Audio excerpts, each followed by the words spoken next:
This is an L sample answer. Keep practicing to build confidence. To try a mock test with these questions, watch our mock test video. Let's start off by talking about mobile phones. How often do you use your mobile phone? I use my mobile phone quite frequently throughout the day, mostly to stay connected with family and friends. I also rely on it for work emails, news updates, and to check social media. It's become almost like a personal assistant for my daily tasks. What kinds of apps do you use the most? I mainly use messaging and social media apps like WhatsApp and Instagram to stay in touch with people. I also use productivity apps like calendars and to-do lists to keep my schedule organized. Lately, I've been using fitness apps too, to track my exercise routine and stay motivated. Do you think people rely on mobile apps too much these days? Yes, I think so. Mobile apps have made life easier in many ways, but I feel we sometimes depend on them for nearly everything, from navigation to online shopping.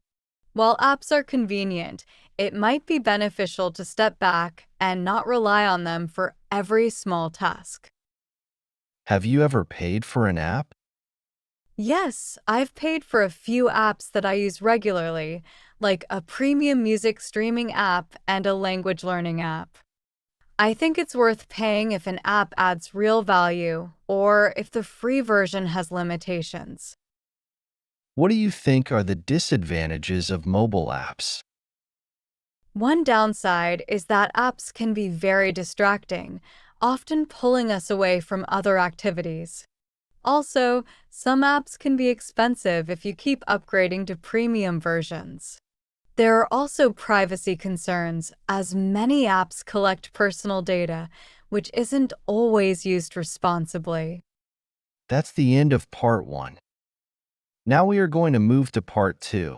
In this part, you will have 1 minute to prepare and then speak up to 2 minutes. Describe a law you would like to see introduced. You should say what the law is, what it would change, how popular it would be, and why you think it's important. I would like to see a law that limits single-use plastics in restaurants and cafes. This law would reduce items like plastic cutlery, straws, and takeaway containers. Instead, businesses would need to use sustainable options like paper, bamboo, or reusable containers.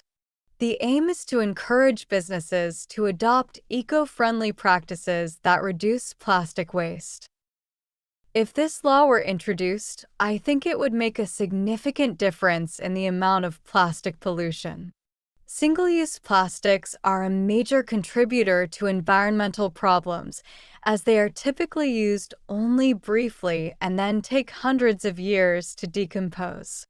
By using sustainable alternatives, this law could drastically cut down on plastic waste and keep our environment cleaner. I believe the law would be quite popular. It would appeal especially to environmentally conscious people and younger generations concerned about climate change and pollution. Businesses that already care about their environmental impact would likely support it. Other businesses could adapt over time with the right incentives, like tax breaks or subsidies for sustainable materials. I think this law is important because it encourages a shift toward more responsible consumption. Many people want to help the environment but need guidance to make those changes. By introducing this law, the government could set an example, helping to reduce plastic waste and create a cleaner future for everyone. That's the end of part 2. Now we are going to move to part 3. We are going to continue to talk about laws. Do you think laws are necessary to change people's behavior? Yes, I think laws can play an important role in shaping behavior. While people can sometimes change on their own, Laws often make people more aware of certain issues and set clear standards.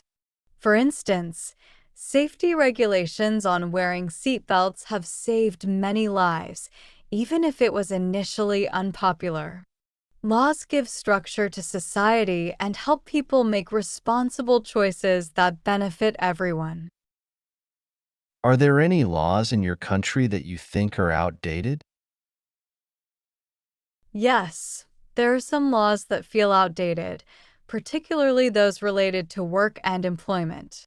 For instance, some regulations don't address the rise of remote work and flexible hours, which have become very common. Updating these laws to give better protections and more clarity for modern work situations would be helpful, as the traditional 9 to 5 model doesn't suit everyone's needs today. What challenges can arise when introducing new laws? Introducing new laws can face challenges like public resistance, high costs, or enforcement difficulties. Some people may not want to change their habits, so new laws need effective campaigns to help people understand why they're necessary. Additionally, enforcing a law across a large population can be hard, requiring resources like staff and technology. Overcoming these issues requires careful planning and usually a slow, step by step approach. That's the end of the speaking test. Good job.